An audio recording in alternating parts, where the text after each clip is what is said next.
नमस्कार मंडळी. मला या 2-4 दिवसात माझ्या जुन्या व्हिडिओजवर काही कमेंट आल्या की तुम्ही व्हिडिओज का टाकत नाहीत. मला हेच सांगायचं आहे, आपल्या कथास्तू चॅनलचा फॉर्मॅट थोडा बदललेला आहे. थंबनेलवर तुम्हाला कथेला साजेशी अशी पिक्चर्स दिसतील, सोबत चॅनलचा लोगो आणि माझं नावसुद्धा आहे. सोमवार ते शुक्रवार किमान 5 दिवस कथा टाकण्याचा माझा प्रयत्न असतोच. नवनवीन कथा कादंबरी मी घेऊन येणार आहे. तेव्हा प्लीज तुम्ही सुद्धा लाईक, शेअर, कमेंट आणि करा हाईप. आणि केलं नसेल अजून तर कथास्तूला करा सबस्क्राईब. आजची कथा ब्युटी पार्लर. लेखन आणि सादरीकरण मंजिरी कारेकर. लग्न ठरल्यापासून विभा खूपच खुश होती. एवढं छान स्थळ मिळालं म्हणून तिच्या आनंदाला 4 चांद लागले होते. अनिकेत दिसायला देखणा होता, श्रीमंत, शिकलेला होता. इतक्या चांगल्या स्थळाची कल्पना तिने फक्त स्वप्नातच रंगवली होती. पण तिचं स्वप्न सत्य म्हणून समोर आलं होतं. प्रभासच्या आईने तिला ब्युटी पार्लरमध्ये पाहिलं होतं आणि तेव्हा ती त्यांच्या मनात भरली होती. नाजूक, सुंदर, गोरीपान, सडपातळ बांधा. तिचं मधाळ बोलणं सगळंच त्यांना आवडलं होतं. त्यांनी स्पष्टपणे तेव्हाच माझी सून होशील का ग असं विचारलं होतं. तिला तेव्हा फार आश्चर्य वाटलं होतं. तसं 1-2दा तिने त्यांना पार्लरमध्ये पाहिलंही होतं. पण ओळख पाळत नसताना असं कोणी विचारतं याचंही तिला आश्चर्य वाटलं. पण अनुराधा मॅडम मोठ्या उद्योजिका आहेत. त्यांच्या मुलाचे अनेक व्यवसाय आहेत. आमच्याकडे पार्लरमध्ये इतकी वर्ष येत आहेत, पण कोणती घमेंड नाही की गर्व नाही. आमच्याबरोबर दिवाळी, न्यू इयर सगळ्या पार्टी एन्जॉय करतात. खायला प्यायला पार्लरमध्येच मागवतात आणि बिल मात्र स्वतःच भरतात. मनाने सुद्धा अगदी उदार आहेत त्या. तू खरंच नशीबवान आहेस, त्यांनी स्वतःहून तुला मागणी घातली. हे बघ, नकार देणं तर फार सोपं आहे, पण तो द्यायच्या आधी 10 वेळा तरी विचार कर. आणि या स्थळाला लव्ह मॅरेज वगैरे समजायची गरजच नाही. त्यांनी त्यांचं कार्ड तुला दिलंय ना, मग तू स्पष्टपणे सांग माझ्या आई वडिलांना येऊन भेटा. म्हणजे मग चौकशी, पत्रिका, बोलणी हे सगळं पद्धतशीर होईल असं त्या ताई म्हणाल्या होत्या. पण हे सगळं करायला अनुराधा मॅडमने तिला वेळच कुठे दिला होता. पार्लरमधून तिचा नंबर घेऊन त्यांनी डायरेक्टली तिला घरीच फोन केला होता. फोन जरा बाबांकडे दे ना असंही म्हटलं होतं. नमस्कार, मी अनुराधा गोखले बोलतेय. मी कोरे पार्कला राहते. मी स्वतः उद्योजिका आहे. माझे मिस्टर हयात नाहीत. मला एकुलता एक मुलगा आहे. तोही सक्सेसफुल बिझनेसमॅन आहे. चांगला शिकलेला आहे. सिगारेटचं त्याला व्यसन नाही. हो, ड्रिंक मात्र ओकेजनली पार्टीला घेतो तो, पण त्या व्यतिरिक्त बाकी कसलंही व्यसन नाही त्याला. मुलगा अतिशय सज्जन आहे. वाटल्यास तुम्ही चौकशी करू शकता. फोन करायचा उद्देश असा की पार्लरमध्ये मी तुमच्या मुलीला 1-2दा पाहिलं आणि मला ती खूप आवडली. माझ्या मनात भरली ती. माझ्या मनात तिला सून करून घ्यावं असं आहे. पत्रिकेवर वगैरे माझा फार विश्वास नाही. माझ्या मुलाला मंगळ, शनी असं काहीही नाही. पण तरीही तुमची इच्छा असेल तर मी पत्रिका आणि सोबत फोटोही पाठवते. बाकी इतर काहीही माहिती हवी असेल तर तुम्ही मला याच फोनवर फोन करून विचारू शकता. धडाधड बोलून मग त्या थांबल्या. हे पहा ताई, असा अचानक फोन आल्यामुळे आम्ही सुद्धा जरा गोंधळलो आहोत. तुमच्या भावना मला कळतायत. आम्हाला विचार करायला थोडा वेळ द्याल का? 1-2 दिवसात तुम्हाला कळवतो, विभाचे बाबा असं म्हणाले. आणि मग त्यांनी ती गोष्ट विभाच्या आईला सांगितली. गोष्ट अर्थात आनंद वाटण्यासारखीच होती. विनासायास अगदी कसलेही कष्ट न करता घर बसल्या इतकं उत्तम स्थळ आलं होतं. विभा, तुझं काय म्हणणं यावर? बाबांनी विचारलं. मी काय म्हणू बाबा, असंही वरसंशोधन चालू आहेच. तुम्ही काय ते पाहून घ्या असं म्हणून आपली बॅग उचलून ती निघून गेली.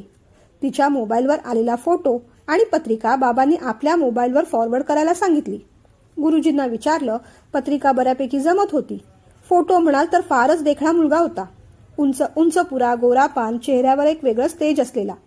कधीतरी बियर घेतो ही गोष्ट खटकत होती, पण त्यांनी ती स्पष्ट सांगितली होती. आणि त्या एका कारणावरून आता नकार द्यायचा म्हणजे आईबाबांना सुद्धा पटत नव्हतं. अलीकडे ओकेजनली मुलं करतात अहो ड्रिंक. आई भारावून गेल्यासारखं बोलत होती. त्यात विभाने काही ऑब्जेक्शन घ्यायला नको. आणि त्या संदर्भात आपण पुन्हा एकदा त्यांच्याशी स्पष्टपणे बोलूच की, बाबाही म्हणाले. मग हो नाही करता करता बघायचा कार्यक्रम ठरला. कार्यक्रम विभाच्या घरीच ठरला. पसंती झाली. अनुराधाताईंनी पसंती होणारच अशा विश्वासावर फळं, मिठाया आणि विभासाठी साडीसुद्धा आणली होती. ती त्यांना देऊ केली. विभाच्या आईवडिलांचा मात्र गोंधळ झाला. हा फक्त पसंतीचा कार्यक्रम आहे असं समजून त्यांनी कोणतीही गिफ्ट्स आणली नव्हती. त्यांची ती अडचण अनुराधाताईंना समजली. अहो, आम्हाला फक्त मुलगी आणि नारळ हवंय, बाकी काही नको असं म्हणून त्यांनी त्यांचं टेन्शन दूर केलं. दोघे बोलायला आतल्या रूममध्ये गेले. त्यांनी बोलायला सुरुवात केली. हे पहा, आईने तिची पसंती कळवली आहे, माझी सुद्धा पसंती आहे. पण तुम्हाला जर हे स्थळ पसंत नसेल तर निसंकोचपणाने सांगा, कारण लग्न हे एकदाच करायचं असतं, तेव्हा विचार करूनच निर्णय घ्यायला हवा. पहिल्या फटक्यातच त्याने मोकळेपणा दाखवला. नाही, तसं काही नाही, पण तुमच्याबद्दल थोडी माहिती मला हवी होती, विभा म्हणाली. सांगतो ना. माझं नाव अनिकेत गोखले. माझं शिक्षण MCOM MBA झालंय. माझे स्वतःचे व्यवसाय आहेत. कोरे पार्कला माझे फ्लॅट्स आहेत. पूर्ण व्यसनी आणि पूर्ण निर्व्यसनी अशा दोन्ही कॅटेगरीत मी येत नाही, कारण मला व्यसन नाही, पण पार्टीसाठी किंवा ऑफिशियल मीटिंगसाठी कधी कधी बिअर वगैरे घ्यावी लागते. बाकी कोणत्याही प्रकारचं व्यसन मी करत नाही. मला समाजसेवा करायला खूप आवडते. ट्रॅव्हलिंग आवडतं. माझ्या आईला प्रेमाने सांभाळेल अशी लाईफ पार्टनर मला हवी आहे. एवढं म्हणून तो थांबला आणि हसला. तीही हसली. आणखीन काही विचारायचं आहे का तुम्हाला, त्याने विचारलं. नाही. मग तुमच्याबद्दल सुद्धा थोडंसं सांगा.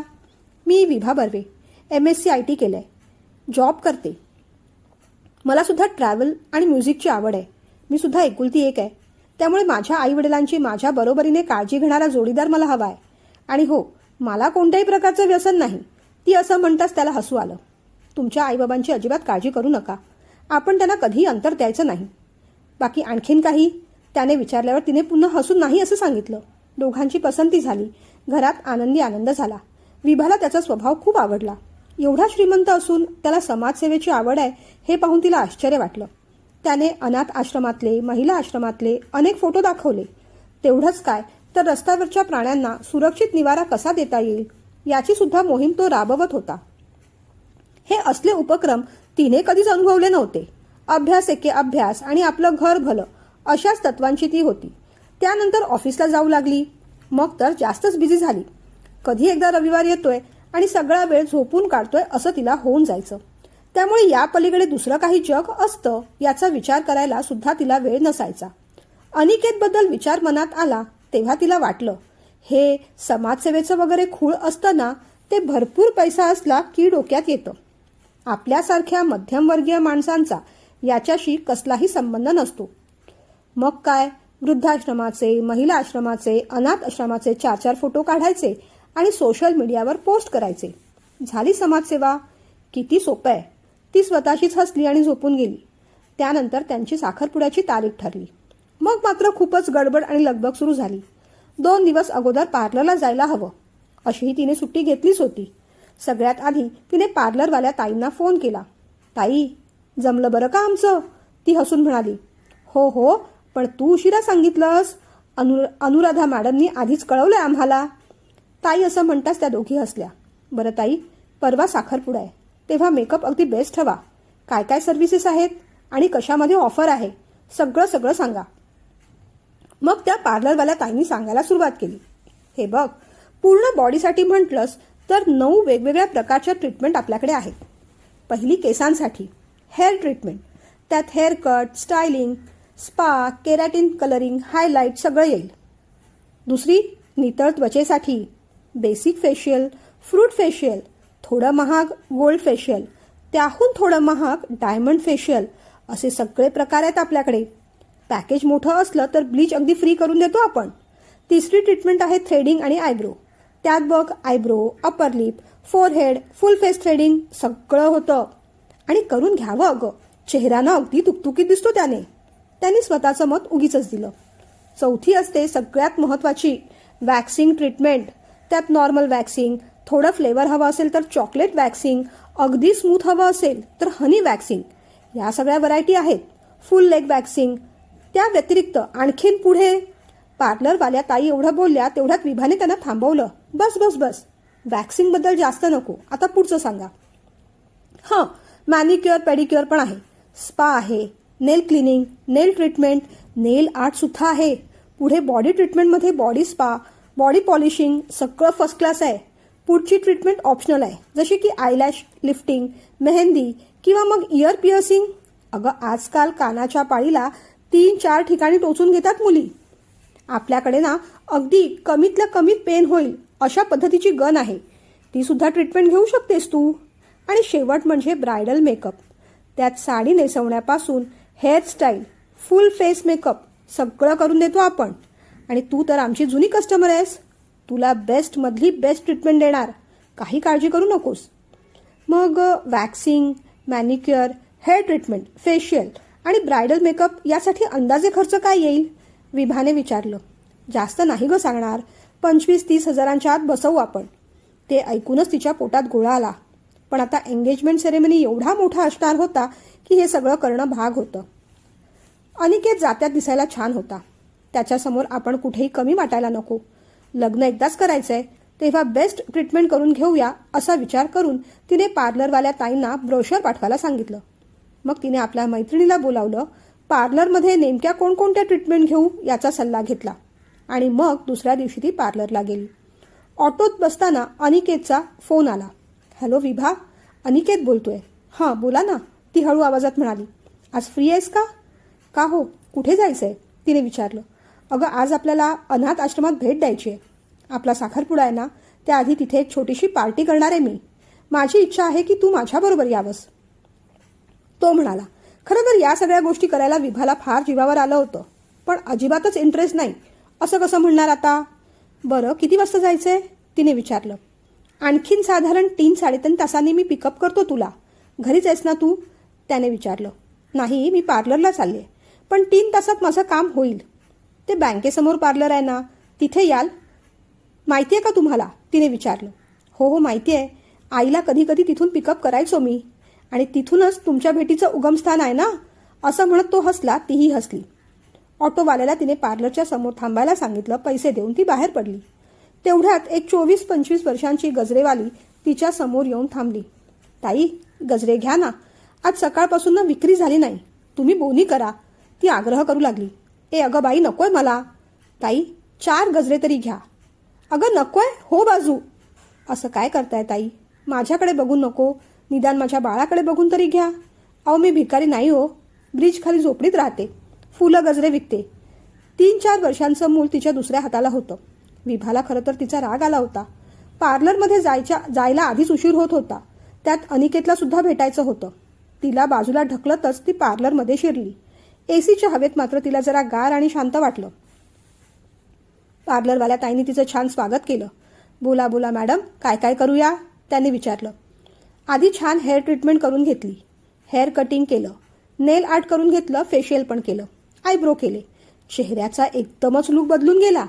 ती दिसते त्यापेक्षा कितीतरी पटीने अधिक सुंदर दिसू लागली. खरंच पार्लर नावाची गोष्ट कमाल असते नाही? अपेक्षेपेक्षा माणसाला सुंदर करून टाकते. साधारण 4:45 झाले होते. 5ला अनिकेत बाहेर येणार होते. मग तिने घाईघाईनेच विचारलं. माझे किती झाले? फक्त 13,000 रुपये. जीपे करते हां.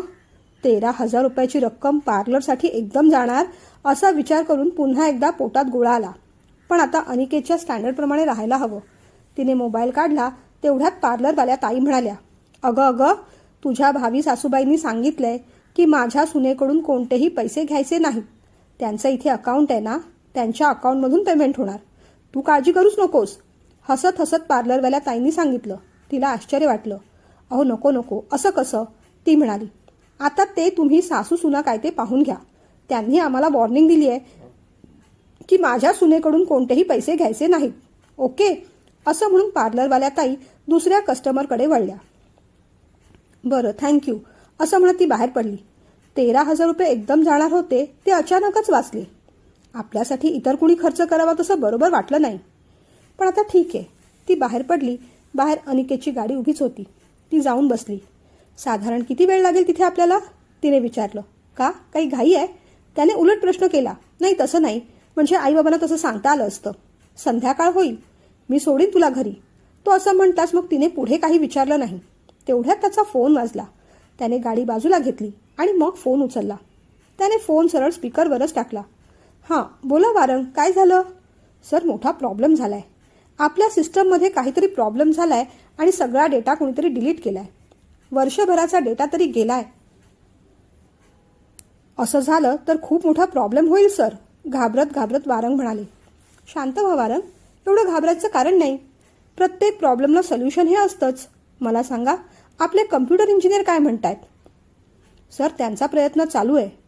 पण सर हे कुणी केलं ते ठाऊक आहे मला, रागारागाने वारंग म्हणाले. तुमचा कुणावर संशय? तेवढ्याच शांतपणे अनिकेतने विचारलं. सिद्धार्थवर.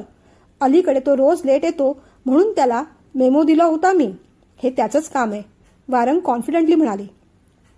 बरं, मग त्या बाबतीत काय करूया? अनिकेतने विचारलं. त्याला कामावरून काढून टाका सर.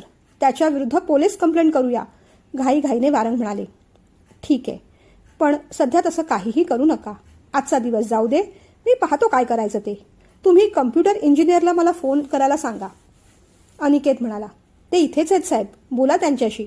असं म्हणत वारंगाने फोन इंजिनियरला दिला. हां बोला, काय करता येईल? अनिकेतने विचारलं. सर, सिस्टम क्रॅश करून टाकली आहे. आपला जो सेंट्रल कम्प्युटर आहे ना, तिथूनच डेटा उडवलाय. मी प्रयत्न करून पाहतो, इंजिनियर म्हणाले. ठीक आहे, तुम्ही तुमचं बेस्ट द्या. तुमच्याकडून काम झालं तर माझ्याकडून तुम्हाला एक छान बक्षीस सुद्धा मिळेल. आणि नाही झालं तरी काळजी करू नका. काय करायचं त्यावर विचार करू आपण. वारंगांकडे फोन द्या जरा. बरं वारंग, सध्या तुम्ही सिद्धार्थला काहीच बोलायचं नाही. आल्यावर काय करायचं ते मी पाहीन. असं म्हणून त्याने फोन ठेवून दिला आणि शांतपणे गाडी सुरू केली. त्याच्या त्या शांत स्वभावाचं विभाला आश्चर्य वाटलं. अनिकेत, ही एवढी कठीण सिच्युएशन एवढं शांतपणे कशी हँडल केली तुम्ही? तो हसला. त्यात कमाल वाटण्यासारखं काही नाही ग.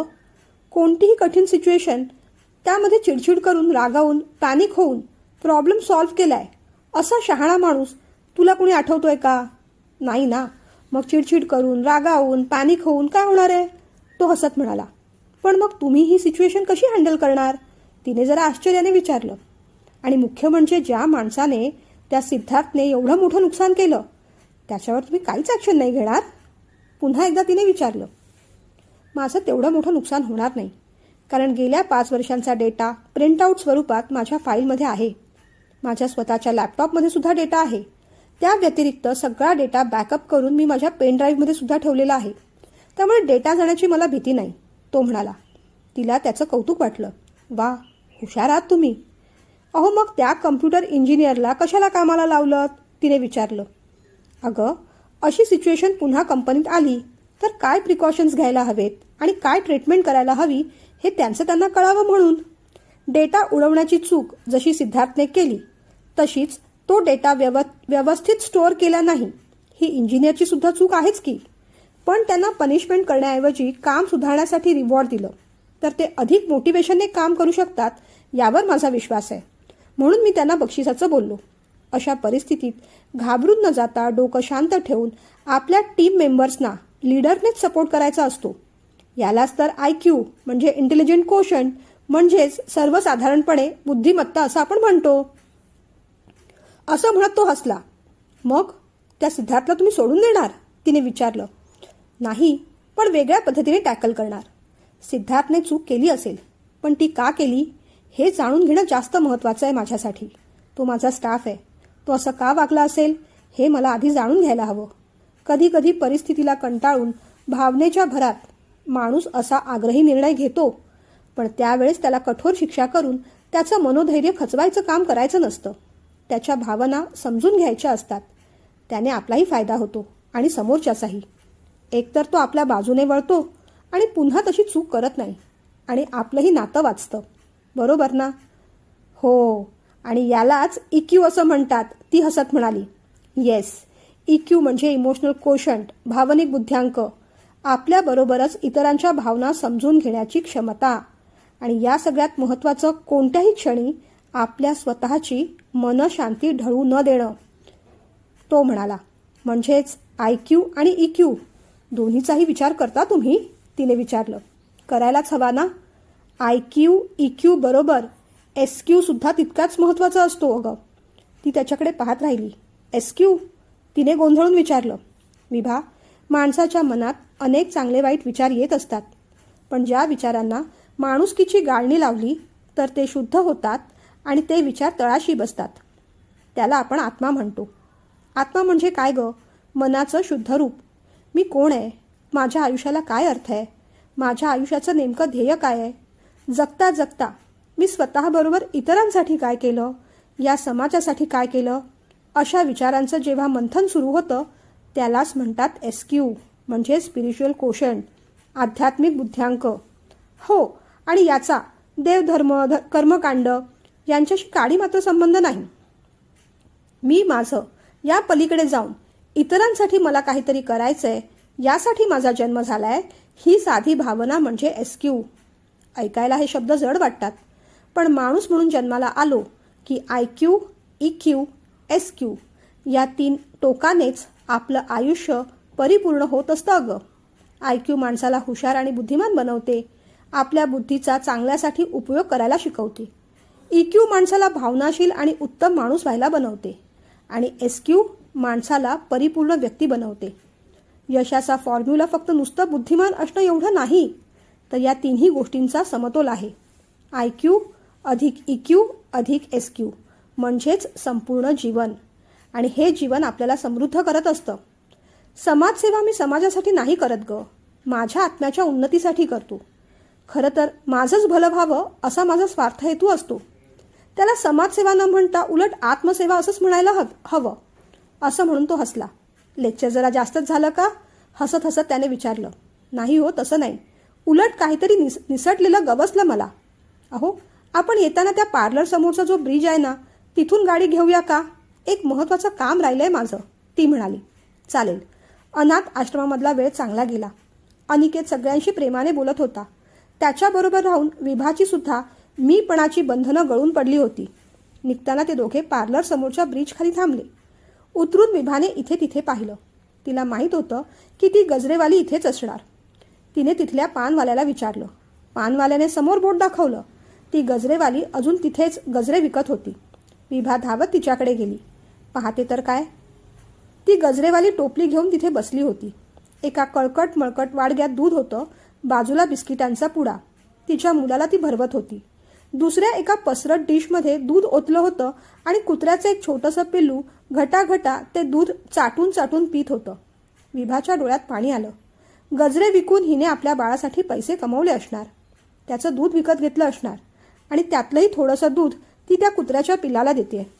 IQ, EQ आणि SQ हा जगण्याचा फॉर्म्युला आपल्यापेक्षा हिलाच जास्त कळलाय. IQ, EQ, SQ समजायला जाडजूड पुस्तकं वाचावी लागत नाही खरं तर, किंवा कोणतीही मोठी थिअरी समजावी लागत नाही. फक्त जगताना आपल्या बुद्धीची, मनाची आणि हृदयाची कवाडं आपण उघडली पाहिजे मात्र. विभा पुढे झाली. ए ताई, ऐक ना, मला तुझे सगळे गजरे दे. 1000 रुपये तिच्या हातावर ठेवत विभा म्हणाली. गजरेवालीला आश्चर्य वाटलं. मगाशी 50 रुपयाचे गजरे घ्यायलाही तयार नव्हती आणि आता एकदम 1000 रुपये देत आहेत या? हो, आश्चर्य वाटून घेऊ नकोस. हे नुसते गजऱ्याचे पैसे नाहीत, माझ्या मेकअपचे पैसे आहेत. गजरेवालीला काही कळलं नाही. बरं ऐक, साई दर्शन बिल्डिंग माहिती आहे तुला? तिथे दुसऱ्या मजल्यावर माझं घर आहे. तिथे उद्यापासून कामाला यायला जमेल तुला? गजरेवालीला आनंद झाला. तिने होकार दिला. विभाने हलकेच तिला मिठी मारली. तिचे गजरे उचलले, पैसे दिले आणि गाडीत येऊन बसली. तिच्या डोळ्यात थोडेसे अश्रू होते, चेहऱ्यावर समाधान. अनिकेत लांबून सगळं पाहत होता. काय झालं गं? त्याने विचारलं. तुमच्या इतकं नाही, पण संपूर्ण जीवनाचा थोडासा अनुभव आज घेतला मी. लेडीज पार्लरमध्ये जाऊन शरीराचं ब्युटिफिकेशन करता येतं, पण आज या गजरेवालीने माझ्या मनाचं ब्युटिफिकेशन केलं, तेही अगदी फुकट. तुम्हालाही थँक्यू. कशासाठी म्हणून विचारू नका आज, पुन्हा केव्हा तरी सांगेन. तो हसला आणि गाडी पुढे घेतली.